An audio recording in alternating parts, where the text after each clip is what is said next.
2025-এ 144 বছর পর প্রয়াগরাজে আয়োজিত হয়েছিল মহাকুম্ভ। আর এবছর 2026-এ প্রয়াগরাজেই আয়োজিত হতে চলেছে পৌষ পূর্ণিমার থেকে মহাশিবরাত্রি পর্যন্ত মহাকুম্ভের সমান মাঘ মেলার পুণ্যস্নান।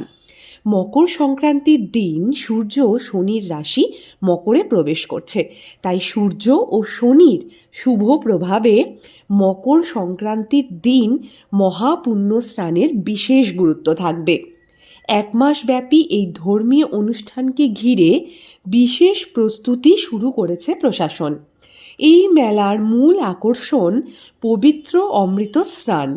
গঙ্গা, যমুনা ও সরস্বতীর মিলিত ত্রিবেণী সঙ্গমে লক্ষ লক্ষ ভক্ত এই সময় পুণ্য স্নানে ডুব দেন।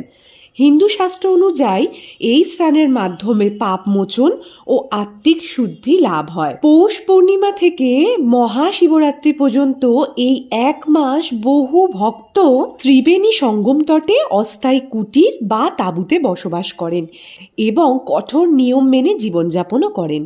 প্রয়াগরাজে আয়োজিত এই মাঘ মেলার পুণ্য স্নান মহাকুম্ভের পুণ্যের সমান বলে বিবেচিত হয়। 2026-এ মোট 6টি প্রধান অমৃত স্নানের তিথি রয়েছে।